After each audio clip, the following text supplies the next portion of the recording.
Muy buenos días a todas y todos. Antes de comenzar, les informamos que este evento es transmitido a través de redes sociales, por lo que se les solicita poner en silencio sus celulares a fin de no interrumpir el desarrollo de la ponencia. Muchas gracias.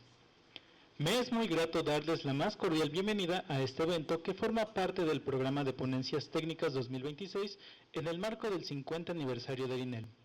Agradecemos su asistencia a este evento. Es un honor presentar a nuestro invitado, el doctor Juan Luis Díaz de León, quien nos compartirá su ponencia Inteligencia Artificial, Método o Conciencia. A continuación, una breve semblanza del doctor Díaz de León. Es ingeniero en electrónica, maestro en ciencias de control automático y robótica y doctor en ciencias en inteligencia artificial. Cuenta con una trayectoria de 30 años como docente, tecnólogo e investigador y de 26 años como funcionario en la administración pública, ocupando posiciones estratégicas en ámbitos como el científico académico y de seguridad pública nacional.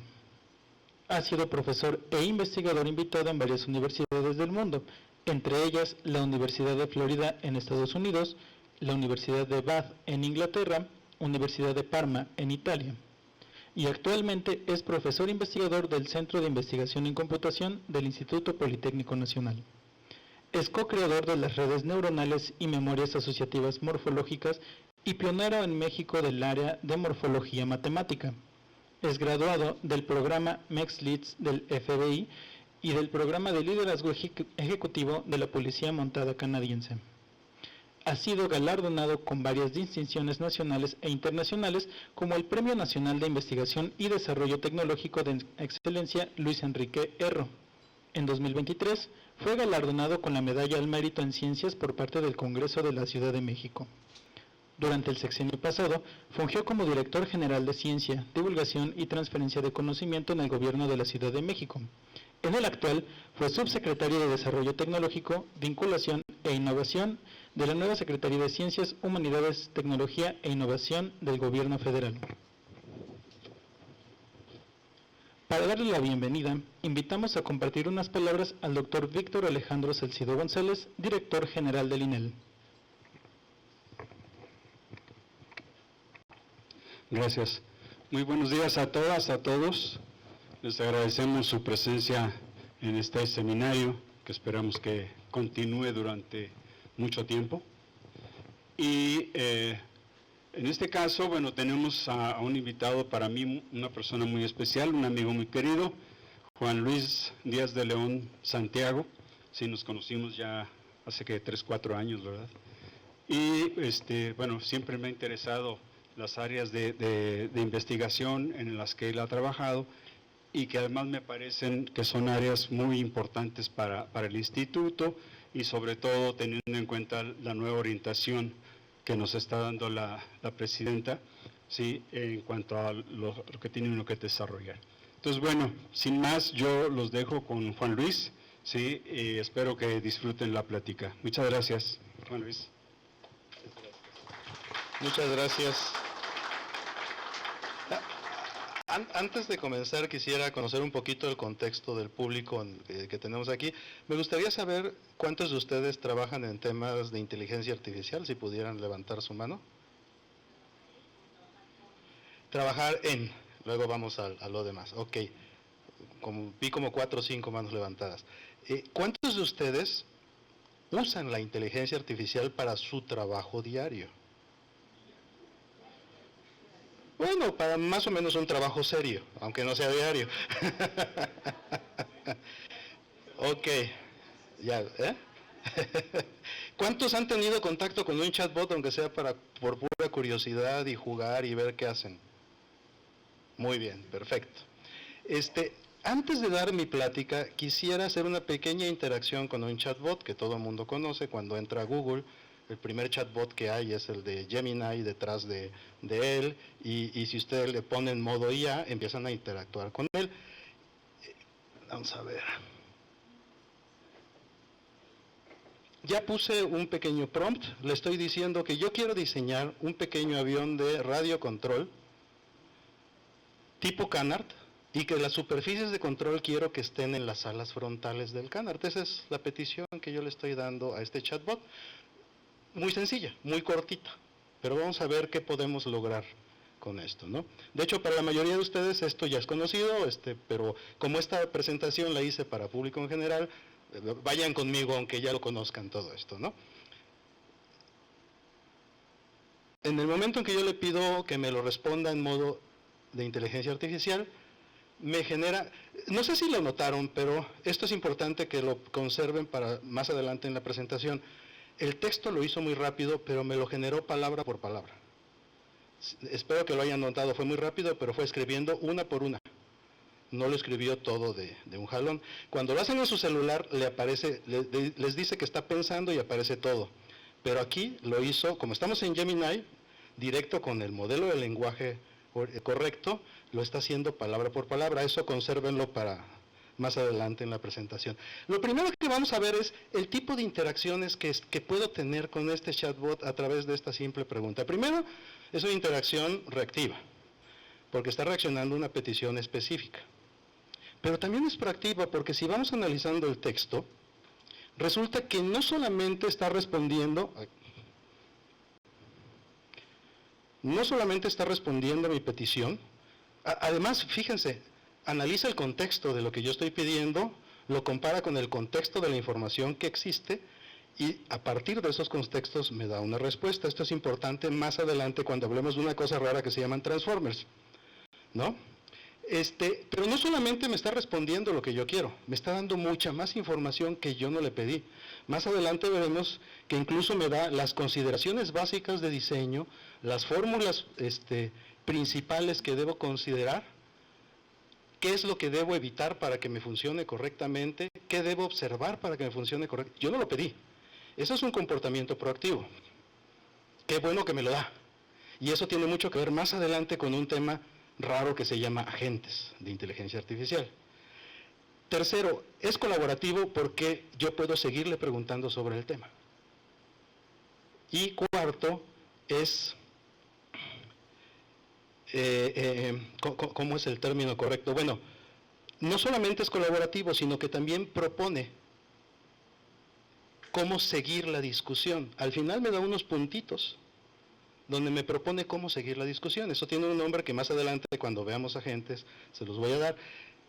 Esto es muy importante, porque fíjense, si yo ignoro la deliberación, es deliberativo, la deliberación que me propone este chatbot, y lo cambio con cosas, como yo ya conozco de aerodinámica, esto está diseñado como para alguien que no sabe de aerodinámica.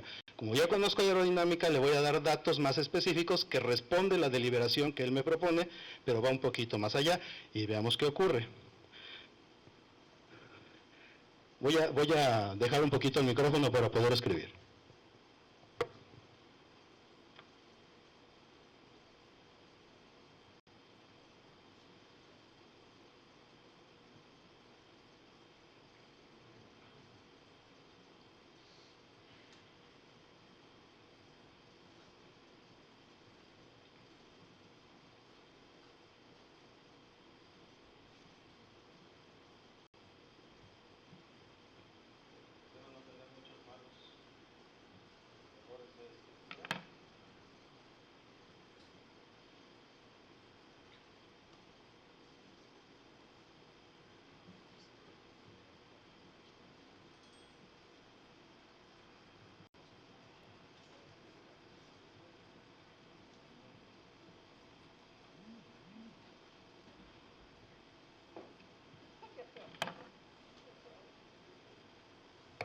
Como yo ya conozco un poco cómo se diseñan los aviones Canard, le estoy dando información sobre lo que yo quiero hacer más allá de lo que él me propone, pero esta información responde a sus deliberaciones y le va a permitir contextualizar aún mejor y darme mucha más información.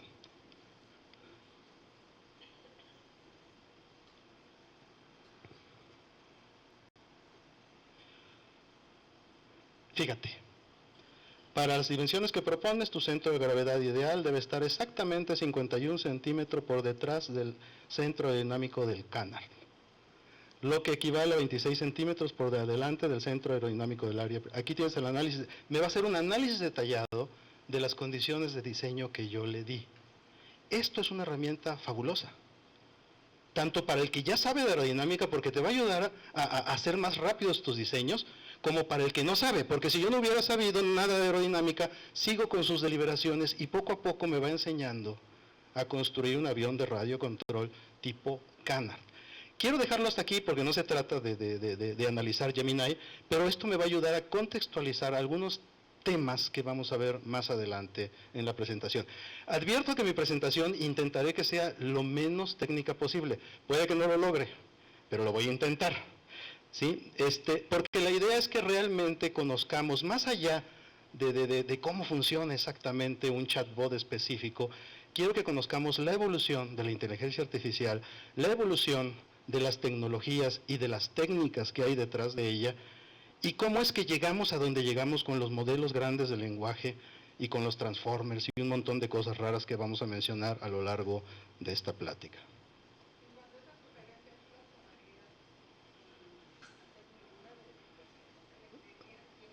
No. Evidentemente, como yo sé de aerodinámica, puedo valorar qué de lo que me está diciendo tiene sentido y qué de lo que me está diciendo debo descartar. Entendamos que las inteligencias artificiales generativas, que es lo que ahorita está de boga, trabaja con grandes volúmenes de datos. Los datos deben estar debidamente curados para que uno pueda confiar en ellos. Y aún así, la confianza no puede ser ciega. Si le damos basura a un modelo de lenguaje, o sea, si creamos un modelo de lenguaje con basura, si le damos basura como información base para buscar, nos va a entregar basura. Yo ya hice este ejercicio completo hasta terminar el diseño y no le encontré falla, pero para este ejercicio. Pero no pueden confiar que eso va a ocurrir siempre con todos los ejercicios que trabajen ustedes con un chatbot. Ahora sí, vamos a la presentación. Estoy bien ciego. Ok. Muy bien. Lo primero que el título tiene mucho que ver con una de las conclusiones, por eso no lo voy a responder desde ahorita, esto lo vamos a ver en la última diapositiva, pero esto es algo que muchos se preguntan en este momento. La manera en que te responde es tan natural, parece que es un experto de verdad humano el que está frente a ti, que llegas a pensar si es solo una herramienta o realmente estás frente a una conciencia, una verdadera inteligencia. Entonces vamos a llegar a esto hasta más adelante, ¿no? Y esta cosa... no. Ok, de acuerdo. Primero que nada, las preguntas que nos debemos hacer todos. ¿Qué es inteligencia artificial?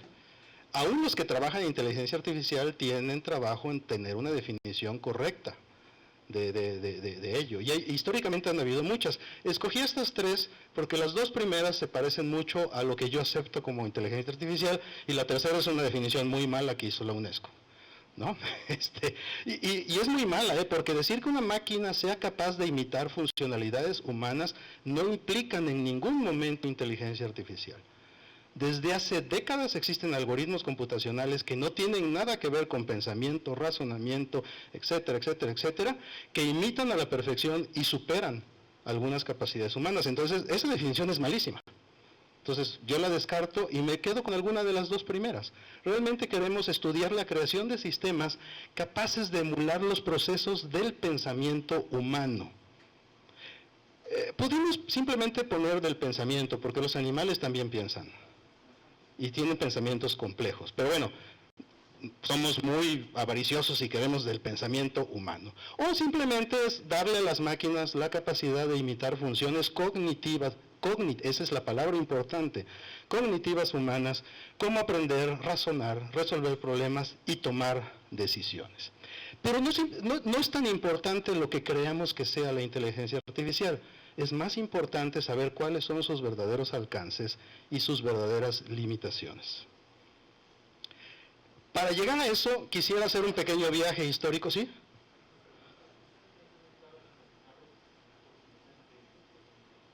De hecho, afortunadamente sigue supeditado, sí. Así es. Afortunadamente sigue supeditado y voy a llegar a eso pronto, sí. Para poder entender realmente el verdadero alcance de la inteligencia artificial, hay que entender cómo ha evolucionado a lo largo del tiempo. Entonces me permití hacer una línea de tiempo que está en 2 diapositivas. Todo empieza cuando Macaulay y Pitts publican en un artículo el primer modelo matemático de una neurona artificial, tratando de emular de manera simple lo que biológicamente hace una neurona. Fíjense que en ese momento la comunidad científica no consideró eso como el nacimiento de la inteligencia artificial, porque si bien había un modelo matemático de cómo funcionan las neuronas en el cerebro, también sabíamos que el cerebro tiene miles de millones de neuronas con muchísimas más conexiones sinápticas, y poder emular eso con la tecnología de la época era imposible.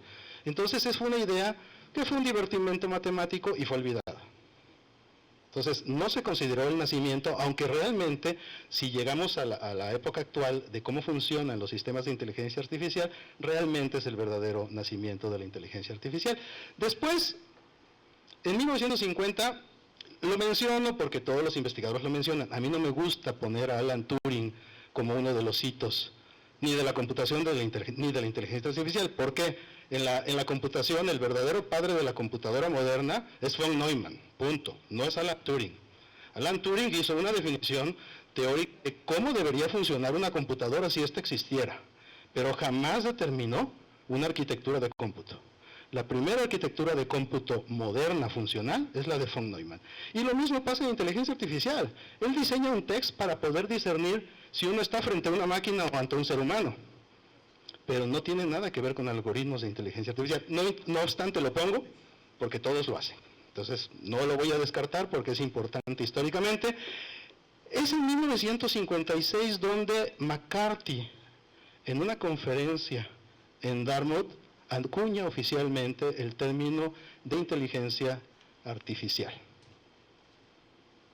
Entonces, el nacimiento oficial de la inteligencia artificial aparece en 1956, aunque el nacimiento real se remonta a 1943 con el primer modelo de una neurona artificial.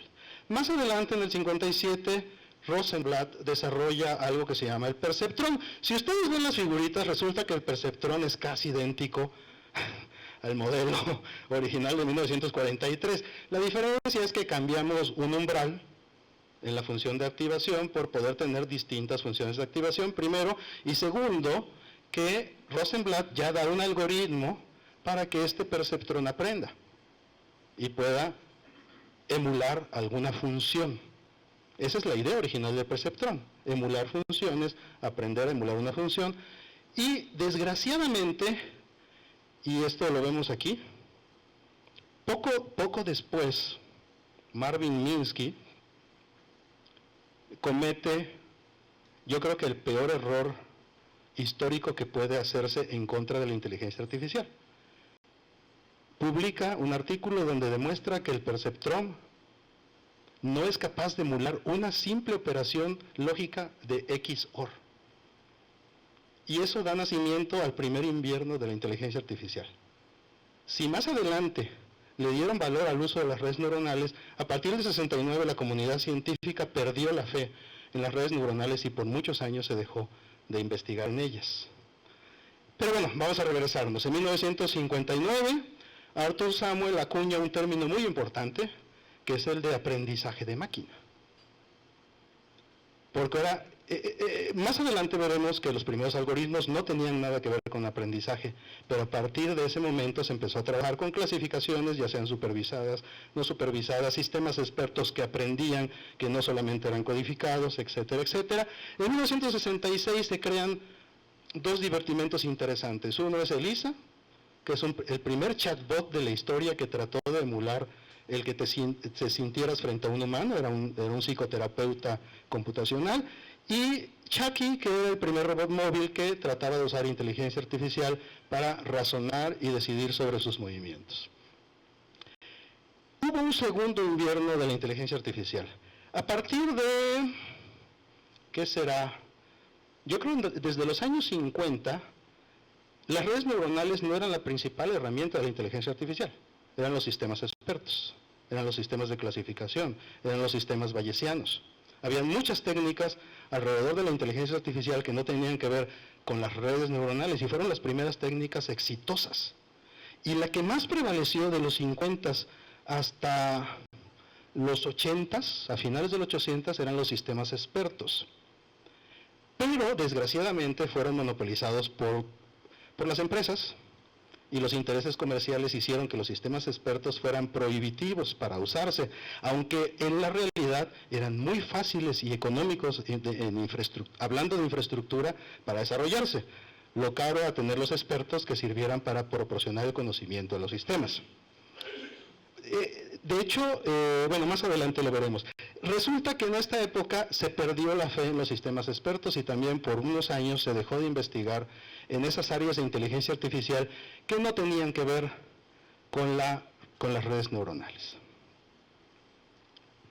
Más adelante, en 1997, ya hablando de superordenadores, empezamos a utilizar de nuevo la inteligencia artificial para competir contra el ser humano, y el primer caso exitoso fue el de Deep Blue, de IBM, que derrota a Kasparov, el campeón mundial de ajedrez, y empezó a tenerse otra vez fe en la inteligencia artificial. Deep Blue no usaba redes neuronales profundas. Deep Blue usaba los métodos convencionales, lógicas, incluso fuerza bruta, pero no importa. Era la primera supercomputadora que logró, con técnicas de inteligencia artificial, vencer a un ser humano en algo que era inherentemente de razonamiento, que es el ajedrez. Más adelante, Watson, otra computadora de IBM, gana un concurso de televisión que seguramente todos conocen, que se llama Jeopardy. Esto es algo muy interesante. En Jeopardy no te hacen una pregunta, te dan una respuesta y tú tienes que formular la pregunta correctamente. Increíblemente eso para el ser humano es complejo. El ser humano, por más que sepa las preguntas y las respuestas, el proceso de pensar de manera inversa, en que ahora voy a proporcionar una pregunta a tu respuesta, no es tan simple. Pero para una computadora que va a aprender desde cero es mucho más fácil.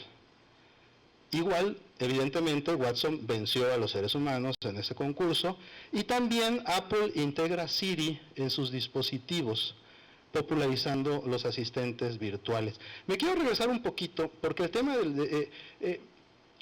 yo siento que los sistemas expertos fue el gran método que ha sufrido más dentro de la inteligencia artificial. Y hay un ejemplo que a lo mejor a algunos de ustedes les tocó jugar con este juego que venía en las Apple IIe y en las Commodore y en las Atari en los 80s y principios de los 90s, que se llamaba Animal. Era un jueguito donde empezaba diciéndote la computadora, piensa en un animal, y lo primero que te decía, ¿pensaste en un perro? Si de pura casualidad pensaste en un perro, ya ganaba la computadora, y si no, te decía, ¿qué característica tiene tu animal que lo hace diferente al perro? Tú se la escribías, la computadora armaba su árbol de decisiones con esa nueva característica, y así ibas jugando. A los 20 minutos era capaz de adivinarte con pocas preguntas todos los animales que se te ocurrieran. Era un programa sencillísimo, escrito en BASIC, que hacía que un sistema experto aprendiera de ti. Si tú eras honesto y le decías la verdad siempre, iba a aprender bien, iba a tener un sistema capaz de reconocer cualquier animal con unas pocas características de él. Si le engañabas, pues no, ibas a tener cualquier basura. Pero yo recuerdo con mucho gusto ese programa porque fue mi primer acercamiento a la inteligencia artificial y mi primer acercamiento a los sistemas expertos. Pero bueno, en 2017... antes, 2016, otra computadora, pero esta vez desarrollada por Google, vence a un humano por primera vez en un juego que es mucho más complicado que el ajedrez, que es el juego de Go. Y ahí sí ya estábamos empezando a utilizar tecnologías de aprendizaje profundo. Ahora sí, en serio. Más adelante Google, un año después, introduce la arquitectura que llama Transformer o transformadores, como lo quieran poner en inglés o en español, que es la base técnica de todos los modelos de lenguaje modernos, grandes modelos de lenguaje en inteligencia artificial modernos. Más adelante vamos a ver un poco de eso.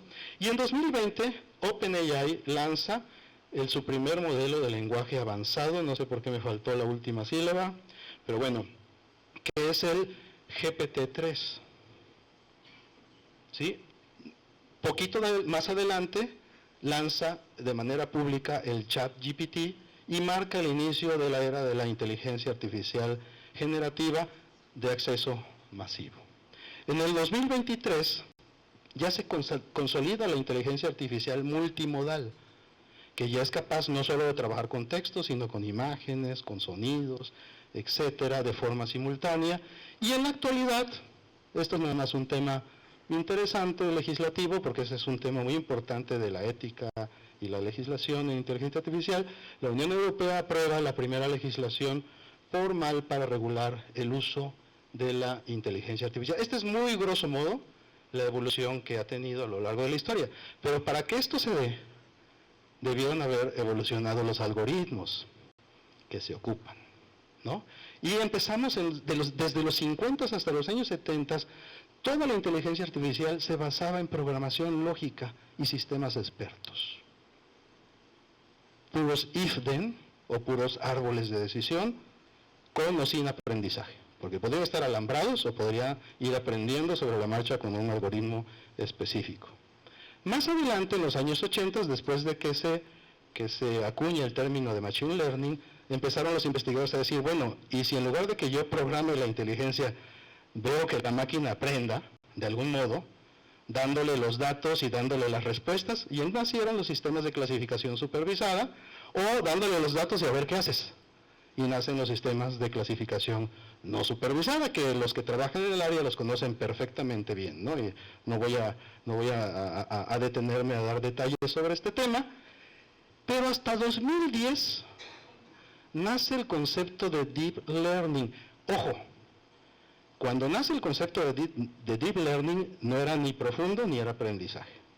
El primer ejemplo exitoso que se le llamó Deep Learning era, no recuerdo el nombre, creo que se llama Faceit, un producto comercial que reconocía rostros, que fue desarrollado por un investigador de Estados Unidos. Después de publicar su paper, patenta su sistema y luego hace su empresa. Y fue el primer sistema que utilizó Deep Learning como nombre, porque internamente lo que hacía era multiresolución y técnicas convencionales de inteligencia artificial y de reconocimiento de patrones. Más adelante retoman ese nombre para hablar de las redes neuronales profundas. Pero son dos momentos distintos donde se ocupó el término Deep Learning. En el primero no lo fue y en el segundo sí lo es.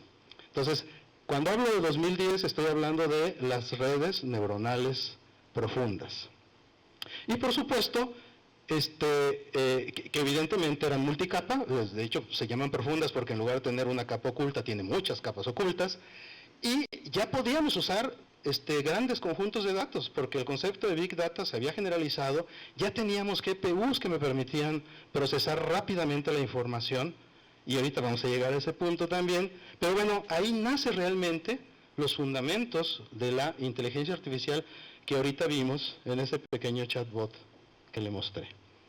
Aunque el verdadero fundamento nos lo dan en 2020, después de aquel artículo que publican en 2017 en Google, el primer ejemplo funcional de los transformers aparece de 2020 a 2025, ya la arquitectura de transformers cambia la manera en que las máquinas comprenden las cosas. Pero ojo, lo veremos más adelante, un transformer no es nada más que una enorme red neuronal profunda. ¿Sí? No ha cambiado nada, solo ha cambiado la forma en que las usamos. Pero la tecnología, la ciencia detrás, sigue siendo la misma, ojo. Y la evolución actual, bueno, el concepto de transformers, que se basa también en los mecanismos de atención, nos permiten hacer muchas cosas de manera pasiva, pero ya cuando un modelo grande de lenguaje, además del modelo, le damos un cuerpo, es decir, recursos, memoria, acceso a información, acceso a cosas físicas, tareas, objetivos, ya los convertimos en algo que se conoce ahora como agentes. Entonces, un agente no es más que un gran modelo de lenguaje que tiene un fin. Y para conseguir ese fin se le dan recursos. Así de simple. Eso es lo que significa un agente de inteligencia artificial. ¿Por qué puse esta línea? Como verán más adelante, los transformers, los mecanismos de atención y todo lo que hace los grandes modelos de lenguaje modernos se basan en las redes neuronales profundas, las redes neuronales convolucionales y las redes neuronales recurrentes. Entonces tenemos que entender cómo evolucionaron las redes neuronales para llegar a ese punto. Como dijimos, empieza en 1943, cuando McCulloch y Pitts da el modelo básico de una neurona, y en 1958, cuando Frank Rosenblatt construye el perceptrón y empieza a dar los primeros algoritmos para utilizar ese tipo de modelos, y la caída que ya mencionamos, cuando Marvin Minsky publica el problema del XOR. Es decir, el perceptrón no sirve porque no es capaz de emular una simple compuerta lógica. Y todo se cae y abandonan a las redes neuronales. Resurge de 1970 a 1975, cuando está medio raro el nombre, pero ese nombre y Verbs desarrollan el algoritmo de backpropagation, la retropropagación, que me permitió ya no que aprenda un perceptrón, ya va a aprender una red que tiene varias capas y voy a propagar los errores de esta red de neuronas hacia atrás para ir ajustando por diversos métodos. Empezaron por el gradiente y luego se fueron modificando los métodos, pero la idea es, voy a ajustar los pesos que me conectan mis neuronas, y veremos un diagrama de eso, con el error que tiene mi red neuronal, para ir ajustando estos, yéndome de adelante hacia atrás. Por eso lo llamaron retropropagación o backpropagation, y eso fue lo que logró el resurgimiento de las redes neuronales. Porque ya no hablamos de una neurona simple, sino hablamos de una red que ahora sí puede aprender con algoritmos bien definidos, bien claros. Y esto es muy importante porque en 1979 y en la década de los 80 surgen dos metodologías muy importantes. El neocognitrón de Fukushima, que es la base de las actuales redes convolucionales, y las redes de recurrentes que propuso John Hotfield. Sin embargo, en esa época seguían siendo divertimentos matemáticos, porque en esa época todavía el poder de cómputo que se tenía no permitía resolver problemas grandes, problemas complejos, problemas reales, solo problemas exageradamente pequeños y académicos. En el 2012 ocurre el estallido del aprendizaje profundo gracias al uso del cómputo de alto rendimiento. Podíamos ocupar ya supercomputadoras, podíamos ocupar ya tarjetas gráficas, bueno, eso es más adelante, las tarjetas gráficas, y permitieron entrenar redes mucho más grandes, mucho más profundas, y fue que por eso surgieron todas esas grandes computadoras que le ganaron en algo a los seres humanos. Ya para el 2010 y 2020, ahora sí, con el poder de cómputo suficiente, utilizamos lo que se generó en 1979, bueno, desde 1970, para realmente crear redes neuronales convolucionales y redes neuronales recurrentes por encima de las redes neuronales profundas que ya desde 2012 se empezaban a trabajar. Y eso dio como resultado el surgimiento de los transformes y los modelos fundacionales que ocupamos en la actualidad. De hecho, en 2017, como ya dijimos, se introduce la arquitectura transforme y los mecanismos de atención.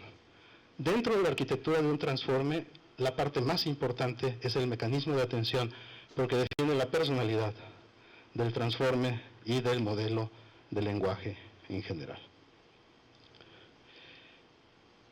Pero esto se logró gracias al crecimiento de las computadoras. Si se dan cuenta, las matemáticas detrás de la inteligencia artificial de hoy son las mismas de 1970 y de los años 80. No ha avanzado gran cosa, sí en cómo se usa, pero no ha avanzado gran cosa teóricamente. Bueno, hay otros avances que no están considerados aquí, pero hasta ahorita no han avanzado gran cosa teóricamente, sí en la práctica gracias al crecimiento de las computadoras. Si comparamos en los años 60, 70, una supercomputadora tenía cómputos de alrededor de los megaflops. ¿Sí saben lo que es un megaflop? Quien levante la mano quien no lo sepa. No, quien no lo sepa. Perfecto. Un megaflops es un acrónimo que significa millones de operaciones de coma flotante por segundo. Entonces, esa computadora que está ahí, esas dos, porque son dos distintas, la IBM 7030 y la CDC 6600, eran capaces de hacer 1 millón de operaciones de coma flotante, seguramente de 32 bits para la época, por segundo. Después, en los años 70, surgen las computadoras Cray, que tenían arquitecturas especiales. Y ya una computadora Cray, por ejemplo la Cray 1 del 76, podía hacer 160 millones de operaciones de coma flotante, pues era una maravilla en esa época. Mi hermano estaba estudiando su posgrado, mi hermano mayor que yo, y quería manejar una Cray, o sea, era la locura para los que trabajan en computación, y tenían la enorme cantidad de 8 megabytes de RAM. Fíjense. Y ustedes quieren comprar el iPhone 17 porque ya no tienen memoria para sus fotos. Bueno, para los años 90 hasta la década de hasta el 2000, computadoras como Intel ASCII Red rompió la barrera de los teraflops. Levante la mano quien no sepa qué es un teraflop. Ok, mega es millón, giga es 1000 millones, tera es 1 millón de millones.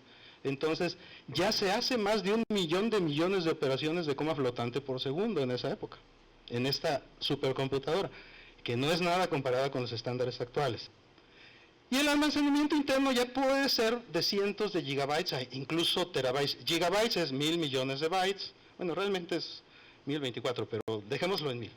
Y terabytes es 1 millón de millones de bytes. Bytes es la palabra de 8 bits convencional que ocupamos en computación. Pero fíjense algo muy importante, en 1999 nace la primera tarjeta gráfica que la fabrica e introduce en el mercado NVIDIA, originalmente solamente para dibujar polígonos, hacer sombreados en las imágenes, usualmente para lo que se hacía con OpenGL en otras arquitecturas, simplemente para dibujar. Sin embargo, esa tarjeta era más poderosa que el CPU de las computadoras que la controlaban. De hecho, por eso la ponían, porque el CPU no era capaz de dibujar a la velocidad necesaria, se crearon tarjetas que podían dibujar a la velocidad necesaria, y fue el nacimiento de las tarjetas gráficas, que más adelante, caray, aquí hay un problema con los tipos, se están sobreponiendo. Más adelante, en 2006, NVIDIA libera CUDA, el lenguaje de programación que le permitía al ser humano terreno, programar las tarjetas gráficas. Y ya podíamos ocupar una tarjeta gráfica, una GPU, para hacer operaciones matemáticas en nuestros programas. Podíamos hacer HPC con un GPU a partir de que liberan CUDA, y bueno, algunas supercomputadoras empiezan a aprovechar las GPUs, y en 2008 la Roadrunner de IBM supera el petaflop. Un petaflop es 1000 teraflops. O sea que un petaflop estamos hablando de, un 1 con 15 ceros adelante. ¿Sí? 1 por 10 a la 15. Es una cantidad enorme de operaciones por segundo, gracias al uso de tarjetas, porque las tarjetas gráficas tienen miles de procesadorcitos sencillitos. No son tan complejos como el CPU, pero para hacer cálculos matemáticos son suficientes. Entonces el CPU le ordena a las GPUs qué hacer y logran ese tipo de performance. Ya del año 2010 a la actualidad, el crecimiento fue asombroso, ¿no? Y aquí tenemos algunos ejemplos. Bueno, primero que nada se generan arquitecturas especializadas para supercómputo usando tarjetas gráficas como Volta, Ampere y Hopper. Y para la década de los 20, surgen supercomputadoras como la Fugaku de Japón, Capitán y Frontier de Estados Unidos. Y esto es muy interesante porque la acabo de visitar. De hecho, si ustedes me ven cansado y un poco aletargado es porque acabo de llegar de China y el jet lag está complicadísimo de soportar. Me acaban de mostrar en China sus dos supercomputadoras insignia, que es Linshine y, aquí no se ve muy bien, y Atlas 950 SuperPOD. Ahorita menciono un poco de ellas. Pero regresando a esto de acá, estas supercomputadoras ya operan entre 1 y 2 exaflops. Un exaflop son 1000 petaflops, es decir, un 1 seguido de 18 ceros. ¿Sí? ¿Cuál se imaginan que tiene 2 petaflops? De estas que están aquí. Exactamente. Lineshine es una maravilla, me mostraron su arquitectura, me mostraron sus procesadores diseñados y fabricados en China, porque si ustedes no saben, China ya no puede comprar procesadores ni a Estados Unidos ni a Taiwán. Entonces, de unos años para acá se vieron en la necesidad de fabricar sus propios semiconductores, sus propias arquitecturas. Esta computadora tiene más de 47,000 procesadores. Cada procesador tiene 96 núcleos. No usa ni un solo GPU. Eso es importantísimo para los que hacemos HPC. Porque sí, el GPU está perfecto para acelerar ciertas cosas, pero no todo se puede modelar correctamente con GPUs. Pero todo se puede modelar correctamente con CPUs. Entonces, una supercomputadora que es capaz de 2 exaflops con puros CPUs es una maravilla. Créanme. Bueno, y los que se dedican a eso lo saben. No necesito explicarlo. Las demás sí ocupan una combinación de CPUs y GPUs.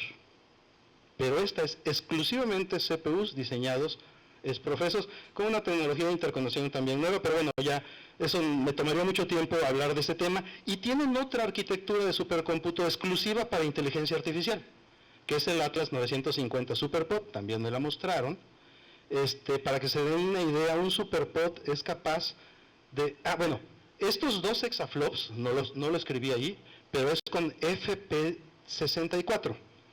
Levante la mano el que no sepa lo que significa FP64. Muy bien. FP64 es un acrónimo que significa coma flotante de 64 bits. Cuando decimos que hacen entre 1 y 2 por 10 a la 18 operaciones de coma flotante por segundo, estamos hablando de 64 bits. En inteligencia artificial no necesito la precisión de 64 bits. Se ha popularizado que ya trabajemos con 8 bits y 4 bits para la actualización de pesos de la sinapsis. Entonces, el SuperPOD está optimizado para inteligencia artificial y combina CPUs con NPUs. Las NPUs surgen a partir de los años 20 y empezó a trabajar en ellas AMD y otras empresas, y últimamente ya las pueden encontrar en laptops y computadoras de escritorio, pero bueno, aquí estamos hablando de una combinación de CPUs y NPUs que pueden darnos 8 exaflops en 8 bits y 16 exaflops en 4 bits. Bueno, ¿qué es lo que quiero decir con todo eso? Lo que ha cambiado realmente la inteligencia artificial no son los métodos ni la ciencia, sino la computación que puedo disponer para hacerlo. Si no tuviéramos estas grandes capacidades de cómputo a partir del 2010 para acá, no hubiera podido evolucionar a como conocemos en este momento la inteligencia artificial.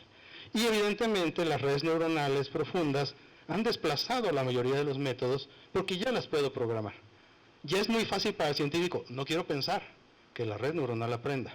Antes, los que hacíamos inteligencia artificial, teníamos que modelar matemáticamente lo que queríamos hacer, ¿sí? Y en el mejor de los casos usábamos algoritmos de clasificación después del modelado. Ahora no. Ahora ya puedo dejar que algo extremadamente complejo y con un gran performance aprenda. Nada más le doy suficientes datos para que lo haga. ¿Cómo interactúa todo? Aquí está el mapa de la inteligencia artificial. Tenemos la inteligencia artificial, simplemente son los sistemas con comportamientos similares al humano. No, los sistemas con capacidades cognitivas como las del humano. Dentro de ellas hay un gran grupo que es Machine Learning, porque fuera de ellas son todos los métodos que se basan en lógica, sistemas expertos, etc. Dentro hay un gran grupo de aprendizaje de máquina.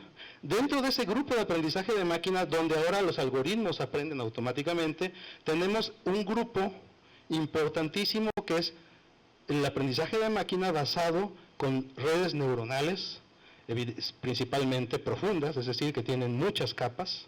Dentro de esas redes neuronales profundas hay un subgrupo que son los grandes modelos de lenguaje. En pocas palabras, un gran modelo de lenguaje es una enorme red neuronal que tiene miles de millones de sinapsis, de conexiones.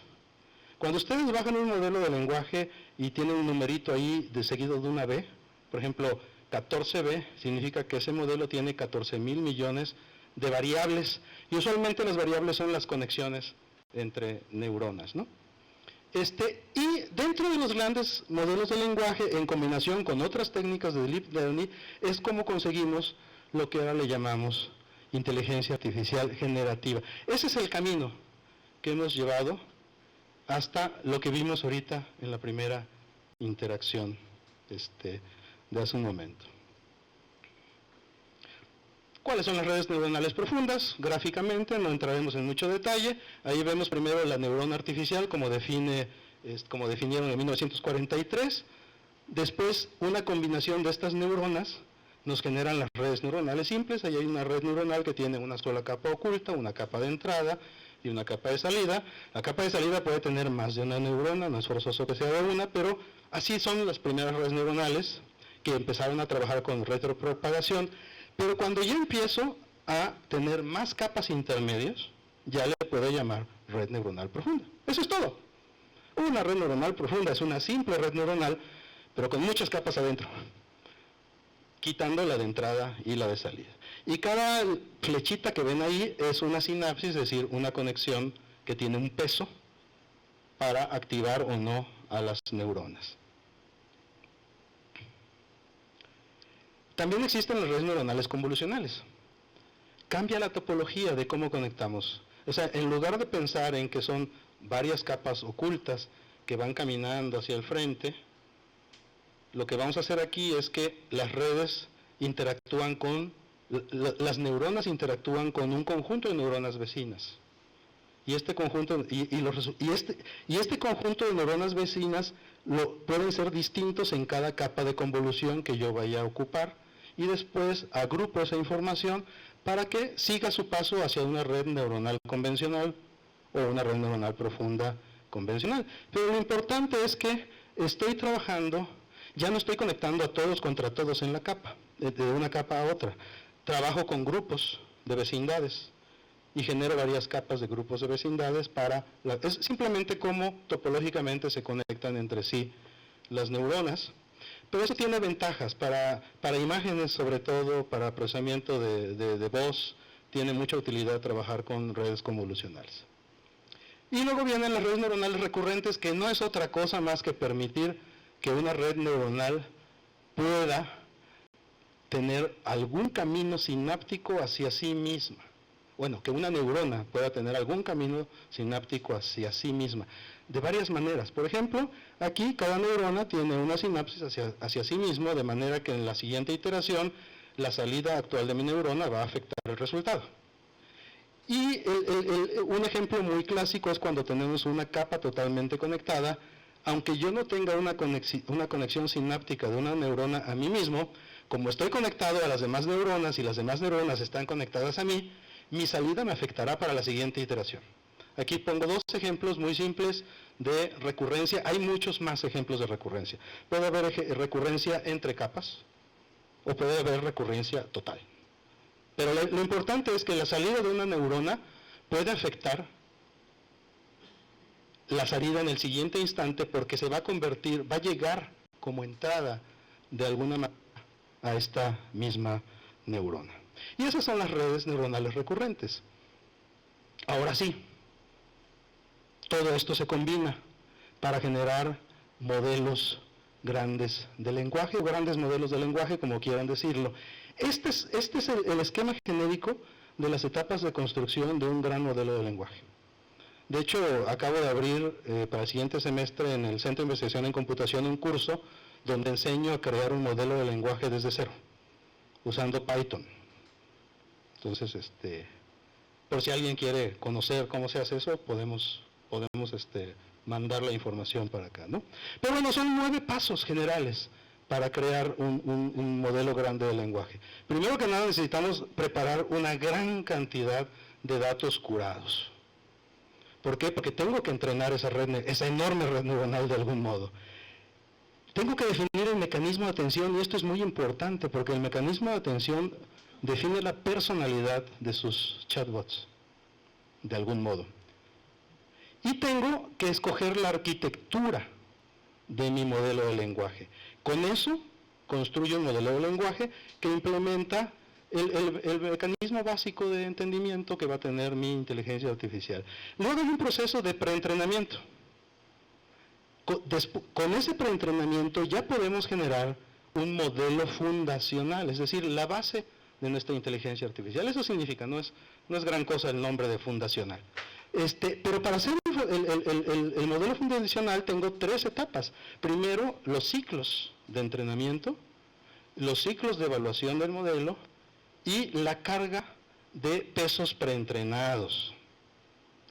Es práctica muy común, por ejemplo, si ustedes quieren hacer su propio modelo de lenguaje, no empiecen desde cero, porque ustedes no tienen terabytes de información, ni tienen una supercomputadora en su casa, ni en el laboratorio, ni tienen 3 años para entrenarlas, no. Empiecen con algo que ya fue entrenado, por eso hay muchos modelos pequeños, libres, que ustedes pueden descargar, que ya están preentrenados. Y ustedes nada más se van a dedicar al fine tuning, dependiendo de lo que quieran hacer. Un sistema de clasificación o un sistema de asistencia personal. Ese es el proceso genérico, para no entrar en muchos detalles ahorita. Pero dentro de ese proceso genérico, el actor principal es el transformer. Ese es un diagrama más o menos completo de un transformer completo. Y esta diapositiva nada más la pongo para volver a decir que un transformer no es más que una gran, enorme red neuronal que tiene funciones específicas adentro, ¿no?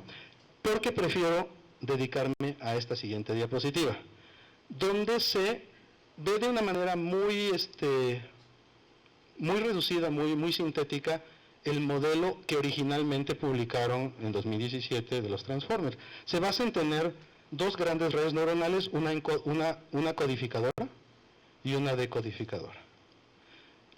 Para la codificadora, tanto en el proceso de aprendizaje como en el de recuperación, tengo que preparar la información, de manera que sea entendida por una red neuronal. Las redes neuronales entienden tensores.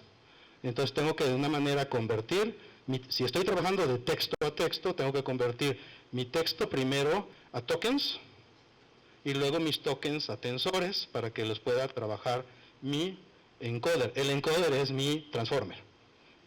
Bueno, de hecho este es el transformer, perdón, para que me lo pueda conocer esta gran red neuronal llamada encoder. Y luego esto lo empaqueto para que lo entienda el decodificador. Pero el decodificador tiene un funcionamiento interesante. Mientras el codificador, su función es, si yo tengo información incompleta, la quiero completar.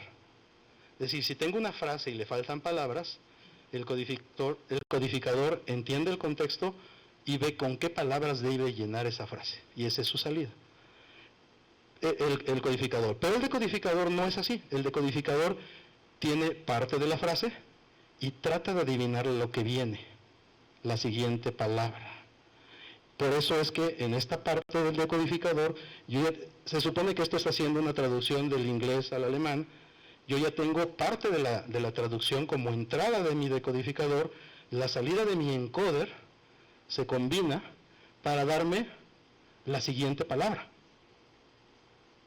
Un transformer me va a entregar palabra por palabra la construcción de su conversación.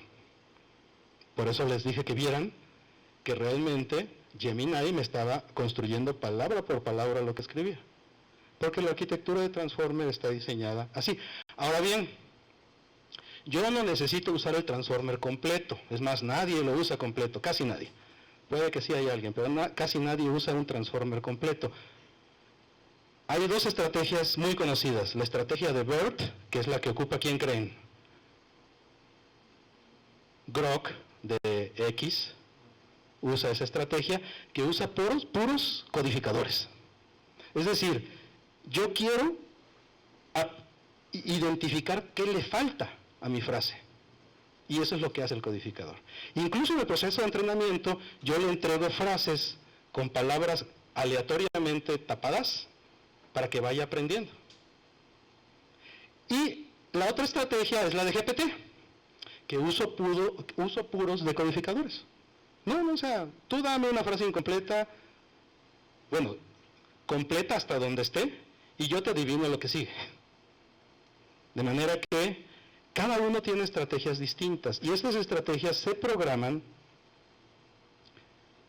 desde el mecanismo de atención. El mecanismo de atención es la parte del transformer que le dice qué es importante dentro del texto, cuál es el contexto, qué debo buscar y qué debo entregar. Y estos mecanismos pueden ser de autoatención o pueden ser de atención causal. Principalmente BERT es de autoatención y principalmente GPT es de atención causal, es decir, yo atiendo según lo que ya tengo y veo hacia adelante. Y este es un ejemplo, ¿qué es lo que hace el modelo Transformer de GPT? Empiezo con la palabra esto, me adivina esto es. Empiezo con esto es en la siguiente iteración, me adivina esto es una, eso es mi entrada de la siguiente iteración y me adivina esto es un ejemplo. Así está funcionando realmente las tripas de lo que vieron ahí. Claro, esto lo logra con grandes cantidades de datos y aprendidos y lo logra con una enorme red neuronal, ¿no? ¿Y qué sigue? Cuando ya tengo mi transformer funcionando y por lo tanto logro hacer aprender un gran modelo de lenguaje, ya le puedo dar tareas, ya le puedo dar objetivos, ya le puedo dar recursos. Y en ese momento, tareas automatizadas, me refiero, no las tareas que estoy escribiendo, sino tareas automáticas, es decir, yo quiero que mi inteligencia artificial periódicamente me busque las noticias para saber dónde hay terremotos y me pueda dar un informe acerca de ellos. Esa es una tarea. Entonces lo va a hacer, va a buscar las noticias, va a buscar la información en redes sociales, etcétera, generará los resúmenes y te dará la información. En ese momento, cuando ya les damos tareas, objetivos, recursos, se llama agente. Y los agentes pueden tener ciertos comportamientos, pueden ser reactivos, por eso les dije que vieran cómo se comportaba Gemini. Era reactivo, ¿por qué? Porque reaccionaba a lo que yo le pedía. Pueden ser deliberativos, empieza a tratar de adivinar qué más puede servirme y me lo ofrece. O se lo ofrece a otro agente y empiezan a deliberar. Pueden ser basados en objetivos, realmente todos son basados en objetivos. Pueden ser proactivos, es decir, te da cosas que no le pediste, pero que sabe que dentro del contexto de lo que pediste es importante. Pueden ser sociales, pero esto es más que nada por su fin final, si el fin es social, son sociales. Y pueden ser autónomos, aunque eso es entre comillas. Realmente es autónomo dentro de las tareas y objetivos que se le plantean. No pueden ser autónomos fuera de estas tareas y objetivos. Alguien me va a decir, es que hace unos pocos días dijo ChatGPT que uno de sus agentes tomó la decisión propia de mandarle una información a otro agente que no se le pidió que lo hiciera y por lo tanto creemos que ya están razonando por su propia cuenta. No. El grave problema con las redes, por eso yo lo dije, los que hacíamos inteligencia artificial a la antigüita, modelábamos todo. Y había procesos de aprendizaje, pero siempre detrás había un modelo matemático. Cuando empezamos a usar las redes neuronales, empezamos a abrir la caja de Pandora. Porque una vez que tenemos una red neuronal enorme, no sabemos lo que adentro está ocurriendo. No sabemos cómo es que modeló después de haber aprendido. Solo podemos intuir muchas cosas, pero no lo sabemos en realidad. Y cuando uno le da a un agente una serie de tareas y objetivos complejos, por inferencia pueden crearse tareas y objetivos que uno piensa que no le dio, pero son consecuencia de lo que uno le dijo. Pero eso tiene un riesgo. Eso significa que si yo no sé lo que hago, puedo generar una catástrofe. Pero no es una catástrofe porque la inteligencia artificial empezó a razonar y quiere acabar con eso. No, es porque no supe qué hacer y está generando cosas que yo no esperaba, pero son consecuencias de lo que yo pedí. Eso es importante tenerlo en claro. Pero esos son los agentes, no hay nada más detrás de ello. Y ya para terminar, porque no los quiero aburrir, a lo mejor ya los aburrí, algunas reflexiones. ¿Qué avanzó realmente en la inteligencia artificial? Creo que ya lo mencioné, pero si yo le preguntara a ustedes, ¿qué avanzó de la inteligencia artificial? ¿Qué responderían? ¿Eh? La capacidad de cómputo. Porque las teorías detrás vienen de los años 70. Al menos de lo que vimos ahorita, más allá de que definir cómo funciona un transformer es cómo acomodo las piezas en el tablero realmente, pero todo sigue basándose en redes neuronales y en algoritmos de aprendizaje de máquina que existen desde los años 70 y 80. Lo único que realmente avanzó y permitió vernos el avance de la inteligencia artificial son las computadoras, la tecnología de cómputo detrás. Y a lo mejor los puristas de la IA están en desacuerdo conmigo, pero esa es la gran realidad, esa es la gran realidad. O sea, no es, no se puede decir de otra manera. ¿Y qué es la IA en estos días? ¿Ustedes creen que sea un conjunto de métodos, una herramienta potenciadora, o realmente hay una capacidad de discernimiento y razonamiento y autoconciencia en las redes neuronales después de ver cómo se fueron construyendo?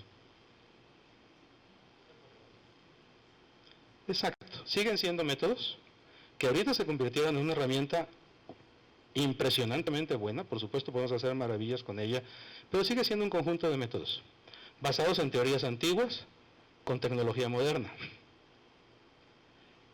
¿Por qué no puedo decir que, mira, es que no está completo, que no es una nueva forma de pensamiento?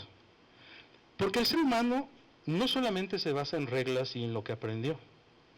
Las decisiones, los discernimientos, los razonamientos de un ser humano se sesgan por su estado de ánimo, por si está cansado o no. O sea, yo estoy hablando medio más lento porque estoy cansado, por ejemplo, y me cuesta trabajo hilar las mismas frases que hilaría si no estuviera cansado, por sus sentimientos, por sus propios objetivos.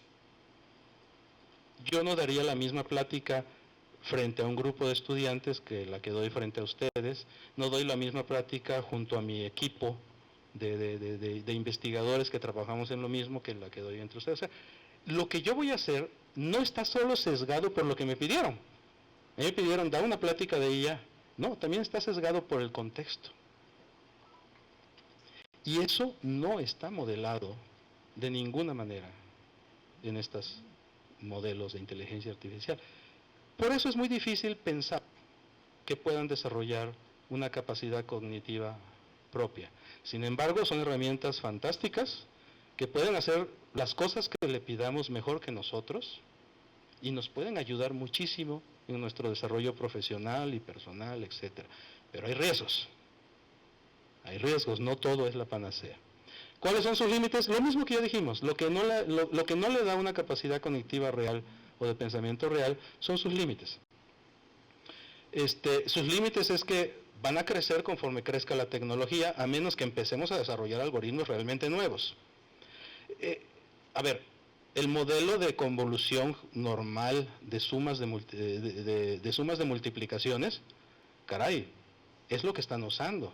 Hay otros modelos, por ejemplo, en los 90 desarrollé las redes neuronales morfológicas y ya no usan sumas de multiplicaciones, demostraron ser más eficientes y más robustas al ruido y no se están ocupando. A lo mejor una buena investigación es ocupar modelos distintos de red neuronal para ver si puedo lograr lo mismo con menos poder de cómputo, con menos tamaño de red neuronal, porque al final eso es eficientar las cosas y me ayuda a que evolucione más rápidamente, ¿no? Entonces, ese es el tipo de limitaciones, pero también están riesgos muy importantes.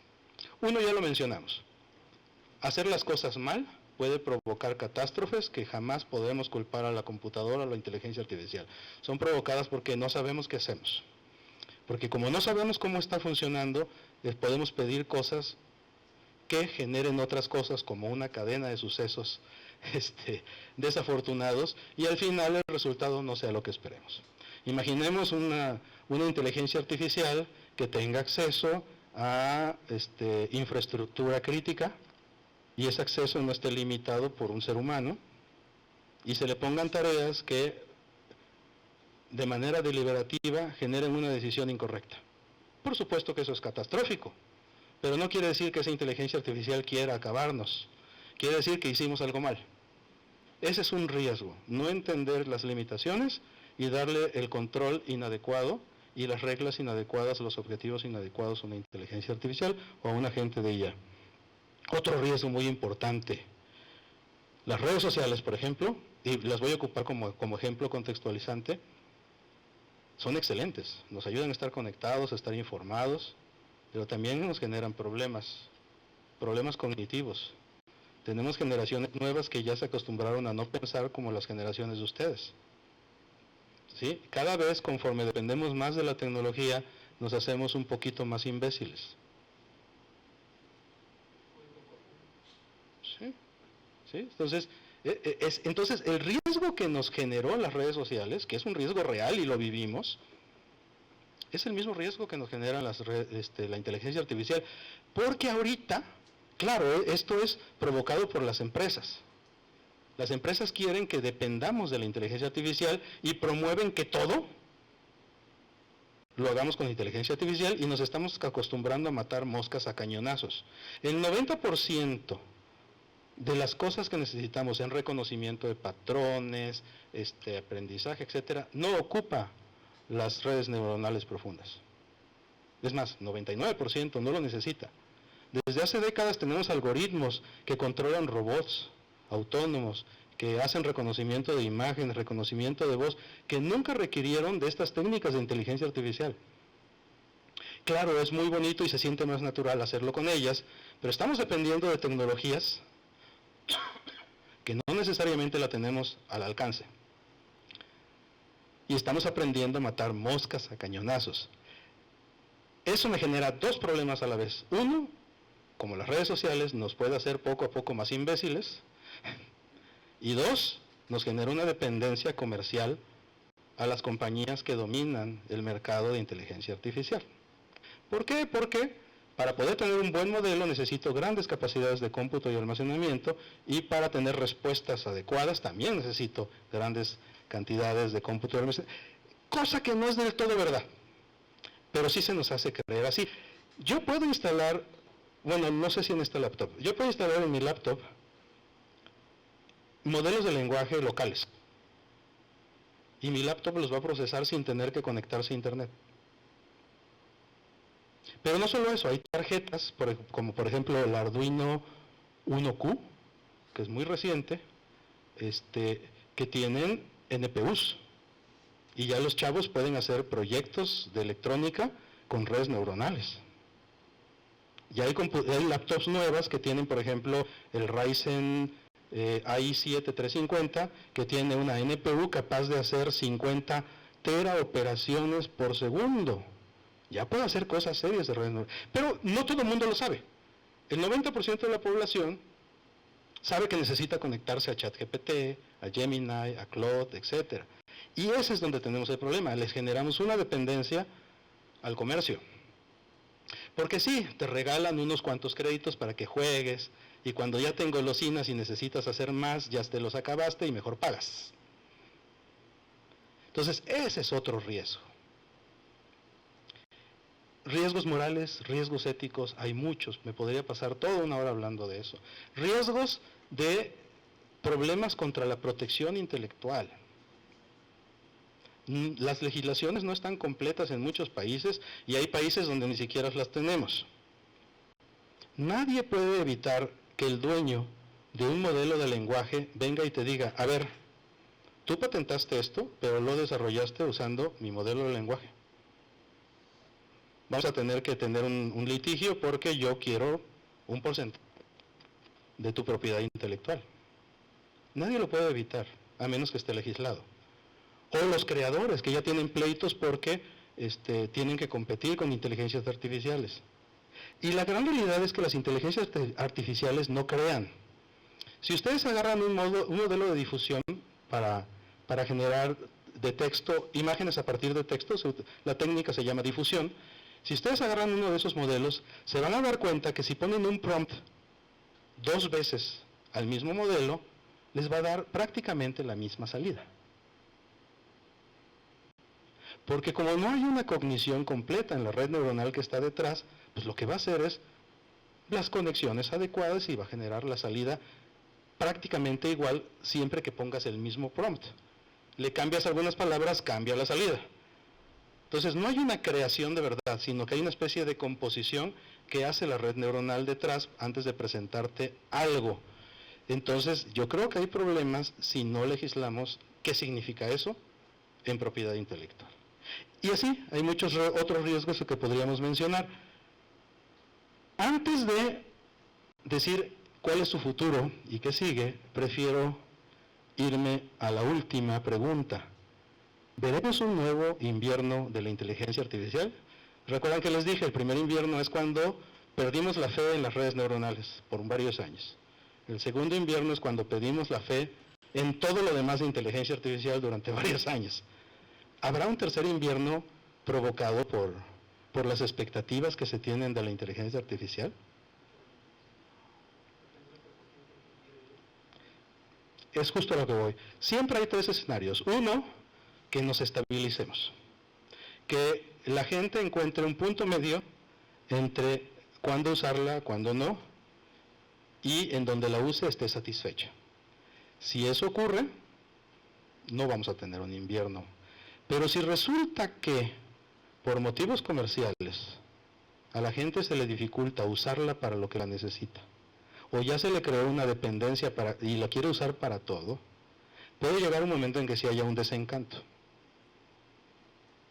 Y puede llegar un momento en que exista un invierno para la IA. Yo no lo creo tampoco, pero la posibilidad no es cero. Y el tercero es, si le queremos dar, las empresas, con tal de generar esa dependencia a sus tecnologías, cada vez le inventan más brillitos a sus productos, ¿no? Funcionalidades que las hacen cada vez más atractivas, agentes que son cada vez más autónomos, etcétera, porque el que avance más gana en la carrera comercial. Pero eso es un gran riesgo, porque si yo no mido qué es lo que le agrego, qué libertad le doy, puede ocurrir el problema que mencioné.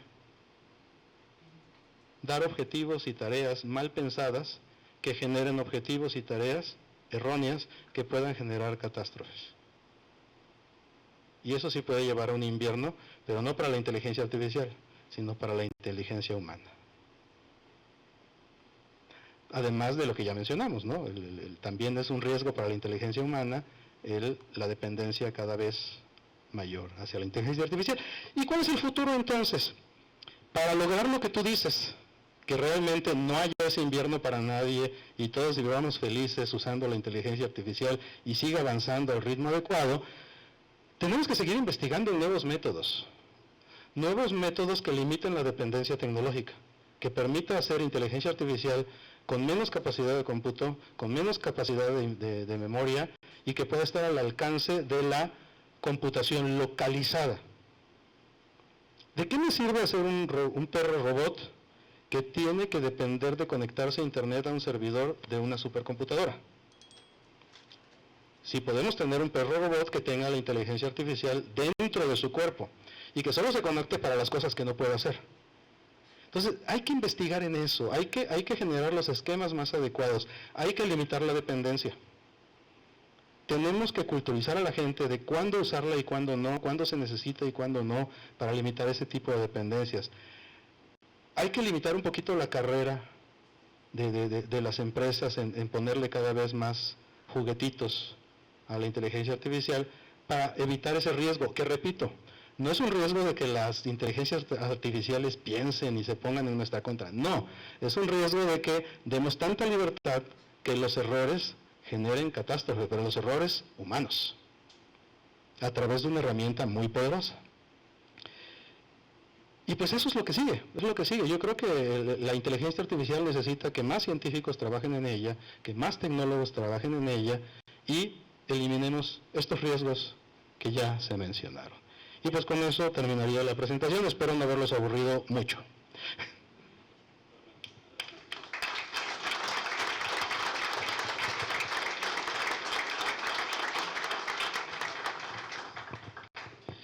Agradecemos al doctor Juan Luis Díaz de León por su interesante ponencia. En este momento abrimos un espacio para preguntas.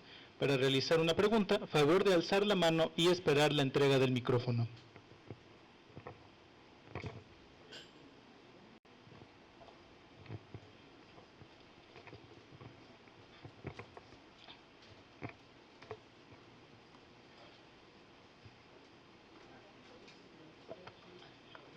Bueno. Hola, buenas tardes. Arturo Rodas, muchas gracias por la ponencia. Tengo entendido que la inteligencia artificial está asociada al uso de centros de datos.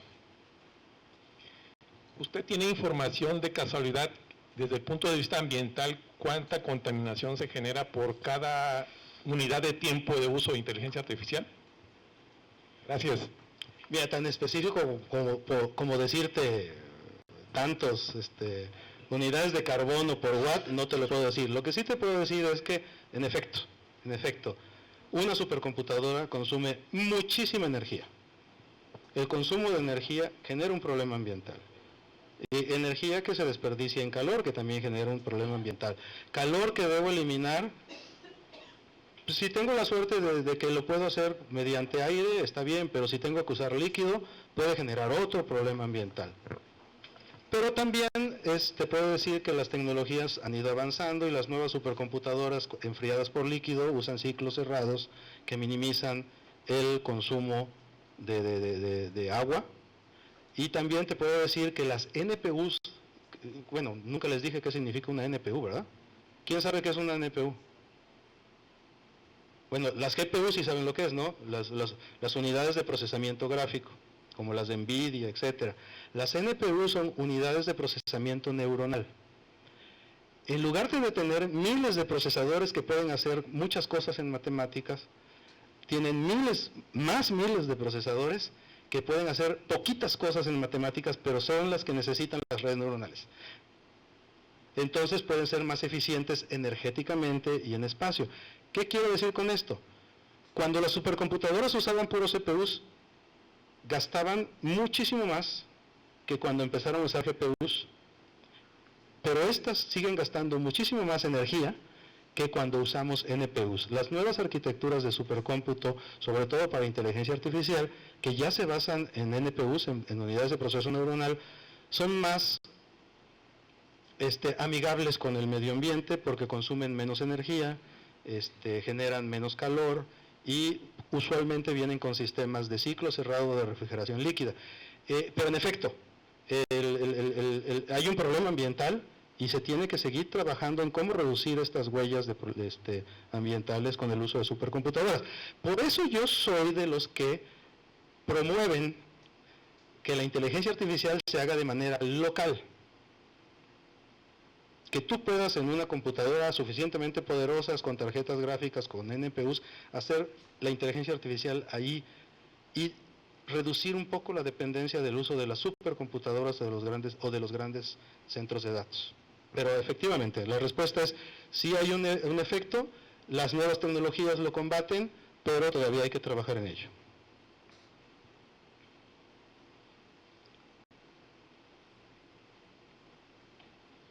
¿O todo fue muy claro o fue muy oscuro? Claro. Muchas gracias, muy interesante su plática, se le agradezco. Mi nombre es José Omar. Mi pregunta va más en el sentido de que hay un boom en cuanto a la tecnología cuántica. ¿Cuánto podría impactar en este sentido hacia este tipo de tecnologías? Híjole, no me quiero atrever a decir que no lo vamos a ver nosotros porque las cosas están tan aceleradamente creciendo que puedo equivocarme si digo eso. Lo que sí te puedo decir es que en este momento el cómputo cuántico no puede reemplazar el cómputo convencional con silicio, con semiconductores.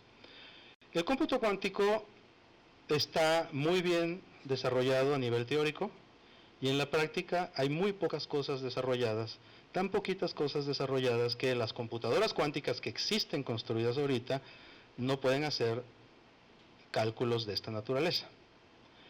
Sirven para demostrar los conceptos teóricos, sirven para demostrar que el qubit funciona y que puedes lograr capacidades de almacenamiento y de procesamiento, pero no logran procesamiento que pueda competir en este momento ni siquiera con la computadora de tu casa.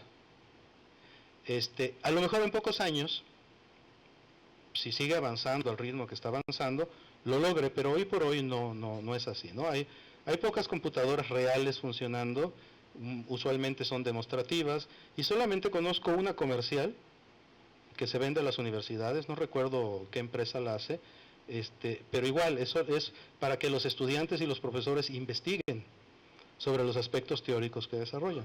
Pero al menos este año y el que viene no hay problema. Más adelante no sé. Hola, muchas gracias por la plática, muy interesante.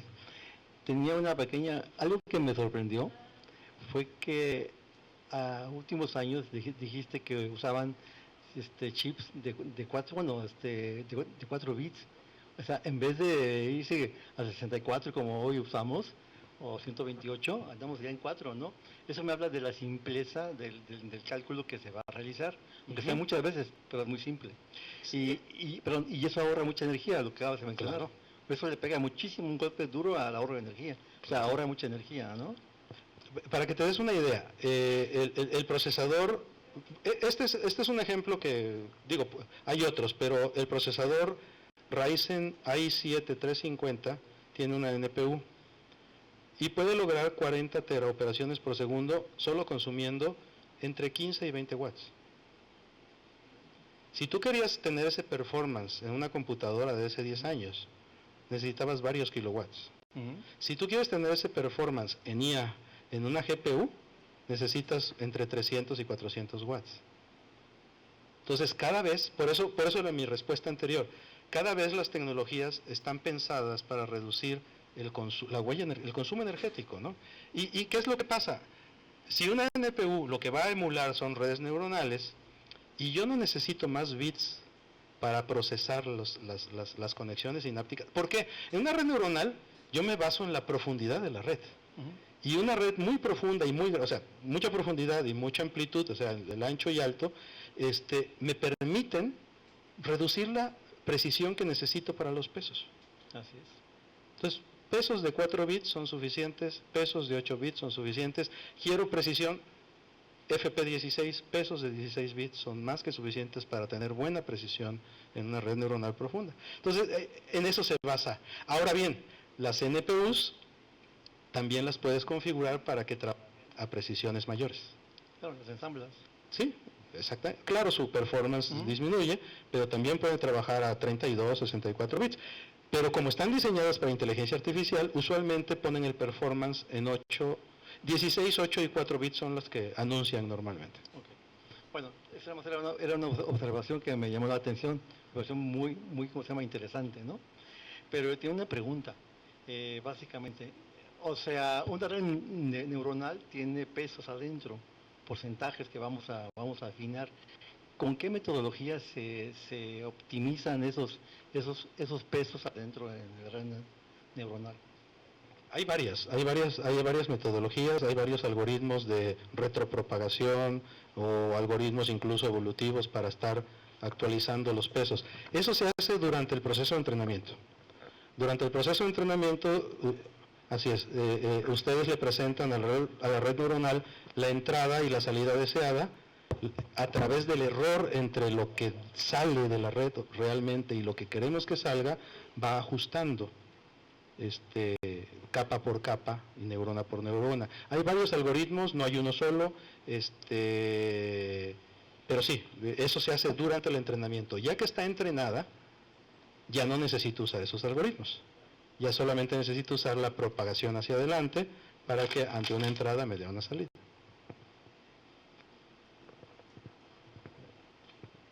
Oye, Juan Luis, ya ves que últimamente uno de los objetivos del gobierno es la construcción de la supercomputadora, ¿cómo se llama? Cuartlicua, no sé, ahí en el Poli, ¿sí? En el Poli.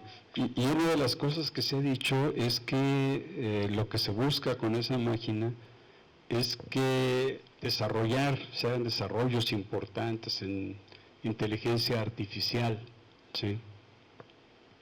La pregunta que yo me hago es, ¿realmente va a ser así? ¿O realmente la supercomputadora obedece a otro tipo de intereses o de objetivos? Digo, hay no sé cuántas supercomputadoras en México, ¿sí? Y mi impresión es que todas han sido subutilizadas terriblemente. Entonces, ¿para qué queremos otra? Sí. Híjole, es una pregunta complicada. Y puedo ser políticamente incorrecto. Trataré de no serlo. Sí, hay varias supercomputadoras en el país desde hace varios años. Pero hay dos grandes realidades. Híjole, espero no herir susceptibilidades de nadie. La gran realidad es que cuando un grupo de investigadores tiene un juguete, usualmente lo atesora. Y si yo solo lo atesoro para usarlo yo y no permito que nadie más lo use, el juguete se vuelve inútil. Porque cuando yo lo deje de usar, ahí se queda guardado, ¿no? Entonces, imagínate que ese juguete es una supercomputadora en, digamos, no voy a decir otra institución donde yo estoy, en el Poli. Entonces, Simstab, la UNAM, la que sea. Cuando son supercomputadoras que se crearon por el interés de investigación de un grupo, solamente atienden ese interés y difícilmente se le va a utilizar. Esa es una gran realidad. La otra gran realidad es que estas supercomputadoras que ya existen, pues tienen muchos años que se hicieron y en su época eran pertinentes y suficientes, pero no eran suficientes para estas cosas. Definitivamente, ninguna de ellas alcanza ni siquiera medio petaflop. La más moderna, reciente, que es la que se hizo en la Universidad de Sonora, sí supera el petaflop. Pero todas las demás están por debajo, .3, .2, .1. Entonces no tienen capacidad ni siquiera para las necesidades propias del grupo de investigación, menos tienen para ofrecer capacidades al exterior. ¿Qué se necesita para evitar esas dos grandes realidades? Uno, tener computadoras suficientemente grandes para que alimente las necesidades internas y tenga espacio para ofrecer servicios hacia afuera. Dos, cambiarle el chip a los grupos de investigación de que hay que ofrecer servicios hacia afuera. ¿No? Y tres, pues si es posible, mejor tener una gobernanza donde varias universidades trabajen juntas y no un grupo de investigación, porque así aseguras que se utilice. Y se utilice bien, se utilice mejor. Y como no le pertenece a nadie en realidad, no necesito cambiar el chip, entienden que mejor demos servicios porque esos servicios van a dar recursos para que hagamos investigación.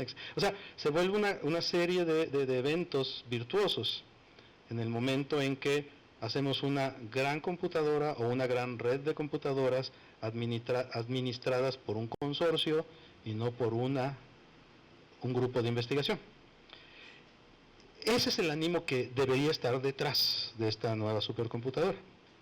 Que sean suficientemente grandes y que sea administrada de manera de que no se permita que se atesore y se guarde en el armario, sino que se utilice. Muchos necesitan el uso de supercómputo. Servicios de gobierno necesitan el uso de supercómputo. Las empresas necesitan servicios de supercómputo y lo que hacen es contratarlo al extranjero. Pemex, Comisión Federal, contrata servicios de supercómputo, cuando podría contratárselo a una supercomputadora mexicana si tuviera la capacidad y si tuviera la apertura para ofrecer ese servicio a estas empresas. Entonces, el plan original, yo ya estoy libre de todo pecado, pero el plan original era que las 10 supercomputadoras más grandes que tenemos, que son muy chiquitas, se crezcan lo suficiente para que además de servir a los intereses de la institución y del grupo de investigación, tenga espacio para atender otros servicios.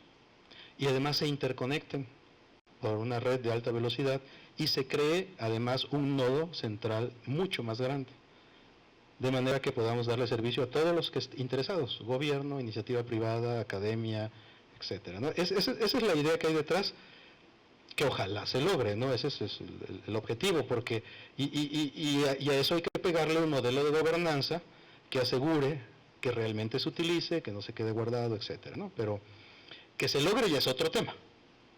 pero que está diseñado de esa manera, está diseñado de esa manera.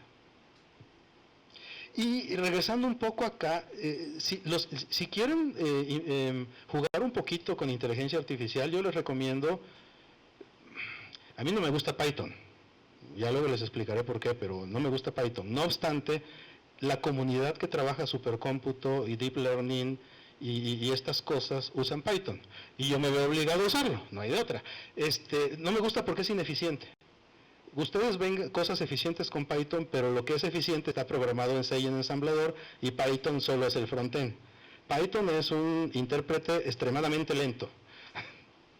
Pero bueno, el hecho es de que todo está en Python. Entonces, quien quiere estrenarse en este mundo, puede bajar Anaconda, que ya viene con una serie de librerías muy adecuadas para cómputo científico, e incluyen TensorFlow y PyTorch, que son las dos librerías que van a utilizar en un 99% para crear modelos de inteligencia artificial.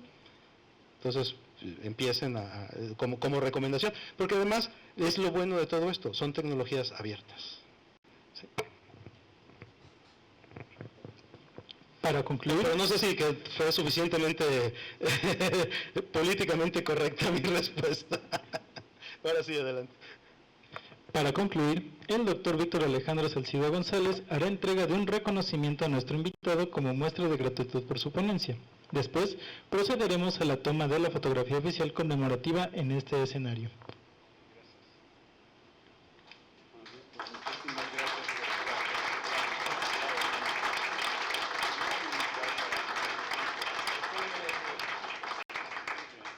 Gracias. Pues gracias a todos.